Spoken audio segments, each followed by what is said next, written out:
வணக்கம். திரையரங்கம். Now you see me now you don't. இது ஒரு அமெரிக்க திரைப்படம். இந்த திரைப்படத்தினுடைய இயக்குனர் ரூபன் ஃப்ளெஸ்டர். இந்த படத்தினுடைய ஆரம்ப காட்சியிலேயே சார்லி, பாஸ்கோ, ஜூன் அப்படின்னு சொல்லிட்டு 3 பேர். இவங்க 3 பேர் எப்படின்னா பல மேஜிக் காட்சிகள்லாம் கலந்துக்கிட்டு தங்களுடைய மிகச்சிறந்த திறமைகள்லாம் வெளிப்படுத்துகிறவங்க.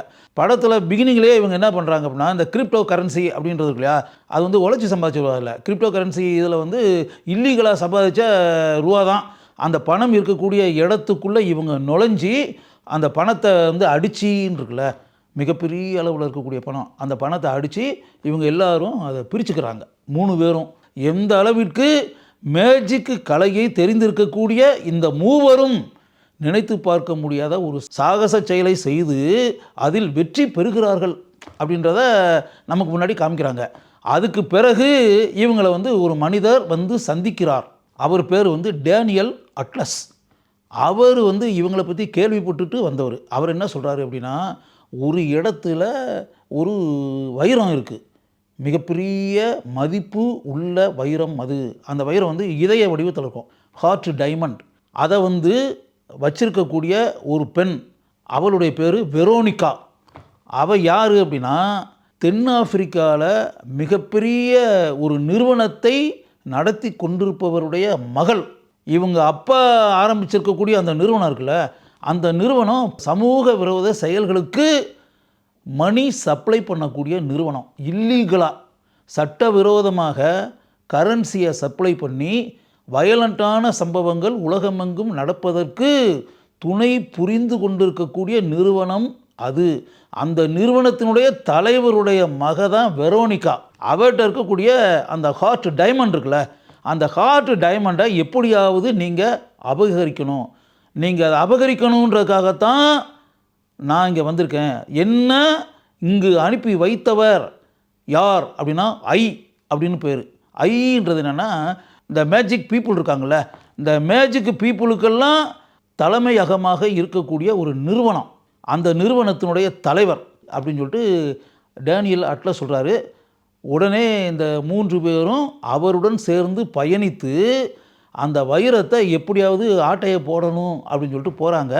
போன இடத்துல வேறு 3 மனிதர்கள் அங்கு வந்து அப்படின்னு இருக்கு. அங்கே மிகப்பெரிய சச்சரவு, கலவரம், கலாட்டா, எதிர்பாராத சம்பவங்கள் அப்படிலாம் நடந்து இவங்க தப்பிச்சு ஓட, பின்னாடி வெரோனிகா வந்து அவளுடைய ஆட்களோட இவங்களை விரட்டி பயங்கரமான சேசிங் சீன் இருக்குது. அதெல்லாம் ரொம்ப சுவாரஸ்யமாக படத்தில் காமிச்சிருக்காங்க. அந்த துரத்தல் காட்சி இருக்குல்ல, இதெல்லாம் முடிந்து அப்படிலாம் வரும்போது பிரான்ஸில் ஒரு மனிதனை சந்திக்கிறார்கள். அவருடைய பேர் வந்து தேடியஸ் பிராட்லே. அவரும் தன்னை அனுப்பியது ஐ அப்படின்னு சொல்லி சொல்கிறாரு. இவங்களுக்கு வந்து அவர் வந்து பல வகைகளில் உதவியாக இருக்கிறார். இருந்தால் கூட இந்த துரத்தல் அப்படின்ற ஒரு மேட்ரு வந்து ஒன்று நடந்துக்கிட்டு இருக்குல்ல, அப்படிலாம் வரும்போது இவர்களை விரட்டி பல மனிதர்கள் பின்தொடர்ந்து வர அந்த தேடியஸ் பிராட்லே சிறிதும் எதிர்பாராமல் மரணத்தை தழுவக்கூடிய நிலை உண்டாகிறது. அதற்கு பிறகு பல காட்சிகள் அபுதாபியில் படமாக்கப்பட்டிருக்கின்றன. அபுதாபியில் பல சாகச காட்சிகள் காட்டப்படுகின்றன. ஒருவரை ஒருவர் வெற்றி பெறுவதற்காக எப்படியெல்லாம் தங்களுடைய திறமைகளை வெளிப்படுத்தி அனைத்து கதாபாத்திரங்களும் செயல்படுகின்றன என்பதை காட்சிகளாக பார்க்கும்போது நமக்கு மிகப்பெரிய ஆச்சரியம் உண்டாகிறது. படத்தினுடைய உச்சக்கட்ட காட்சியில் வெரோனிகா என்ற அந்த பெண்ணுக்கு பின்னால் மறைந்திருக்கக்கூடிய பல உண்மைகள் வெளிப்படுகின்றன.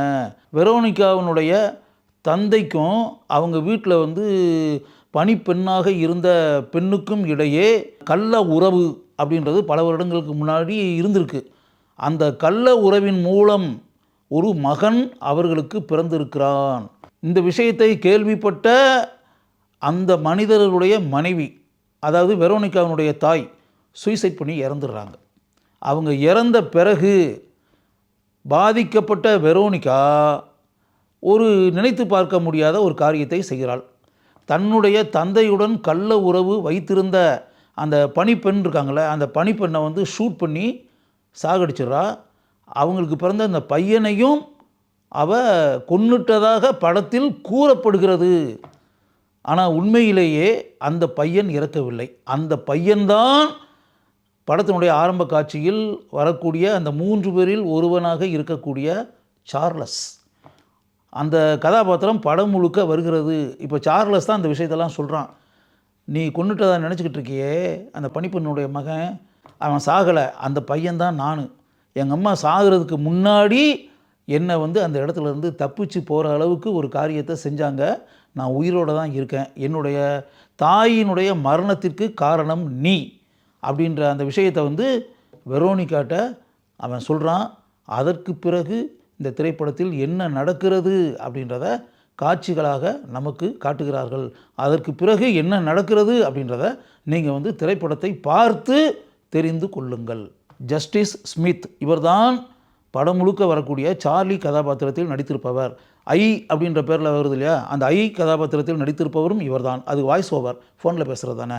படத்தினுடைய உச்சக்கட்ட காட்சியில் காட்டப்படுகிறது. அந்த ஐ என்ற பெயரில் படத்தில் கூறப்பட்டவரும் இந்த சார்லி தான் அப்படின்னு சொல்லி இந்த கதாபாத்திரத்திற்கு அவர் கச்சிதமாக பொருந்தியிருக்கிறார். டொமினிக் செசா இவர்தான் பாஸ்கோ கதாபாத்திரத்தில் நடித்திருப்பவர். மிகவும் சுறுசுறுப்பான கதாபாத்திரம், அதை இவர் நன்கு செய்திருக்கிறார். ஏரியானா கிரீன்பிளட் இவர்தான் ஜூன் கதாபாத்திரத்தில் நடித்திருப்பவர். அந்த கதாபாத்திரத்தில் தன்னுடைய திறமையை மிகவும் அருமையாக இவர் வெளிப்படுத்தி இருக்கிறார். ரோசாமண்ட் பைக் இவர்தான் வெரோனிகா என்ற அந்த பெண் கதாபாத்திரத்தில் நடித்திருப்பவர். அழகான நடிகை, அருமையாக நடித்திருக்கிறார். அந்த கதாபாத்திரத்திற்கு எந்த அளவிற்கு மிடுக்கான நடிப்பை வெளிப்படுத்த வேண்டுமோ அதை இந்த நடிகை நன்கு செய்திருக்கிறார். தேடியஸ் பிராட்லே கதாபாத்திரத்தில் நடித்திருப்பவர் ஹாலிவுட்டின் மிக பிரபலமான நடிகரான மார்கன் ஃப்ரீமேன். தான் ஏற்று நடித்திருக்கக்கூடிய இந்த கதாபாத்திரத்திற்கு தன்னுடைய நிகரற்ற நடிப்பின் மூலம் இவர் பெருமையை சேர்த்திருக்கிறார் என்பதுதான் உண்மை. ஜெஸ்ஸி ஐசன்பர்க் இவர்தான் டேவிட் அட்லாஸ் கதாபாத்திரத்தில் நடித்திருப்பவர். கனமான கதாபாத்திரம். அந்த கதாபாத்திரத்தினுடைய தன்மையை உணர்ந்து இவர் சிறந்த நடிப்பை வெளிப்படுத்தி இருக்கிறார். ஜார்ஜ் ரிச்மண்ட் இவர்தான் இந்த திரைப்படத்தினுடைய ஒளிப்பதிவாளர். தன்னுடைய பங்களிப்பை இவர் அருமையாக செய்திருக்கிறார். ஸ்டேசி ஸ்ரோடர் இவர்தான் இந்த திரைப்படத்தினுடைய பட தொகுப்பாளர். இந்த திரைப்படத்தினுடைய கதையோட்டம் சிறிது கூட சோர்வு உண்டாகாத அளவிற்கு இவருடைய எடிட்டிங் இந்த திரைப்படத்தில் இருக்கிறது. பிரையன் டைலர் இவர்தான் இந்த திரைப்படத்தினுடைய இசையமைப்பாளர். இவருடைய பங்களிப்பு குறிப்பிட்டு கூறக்கூடிய அளவிற்கு சிறப்பாக இருக்கிறது. ரூபன் ஃப்ளைஸ்டர் தான் எடுத்திருக்கக்கூடிய இந்த கதையை அருமையாக இயக்கியிருக்கிறார். படத்தினுடைய ஆரம்ப காட்சியிலிருந்து இறுதி காட்சி வரை சிறிது கூட போர் அடிக்காத அளவிற்கு இந்த திரைப்படத்தினுடைய காட்சிகள் இருக்கின்றன. Now you see me now you don't என்ற இந்த ஹாலிவுட் திரைப்படத்தை ஒரு முறை நீங்கள் பார்க்கலாம். நல்ல ஒரு கலகலப்பான பொழுதுபோக்கு திரைப்படமாக இது இருக்கும். உங்களுக்கு இது ஒரு ஸ்வீட் எக்ஸ்பீரியன்ஸாக இருக்கும் என்பதையும் என்னால் கூற முடிகிறது.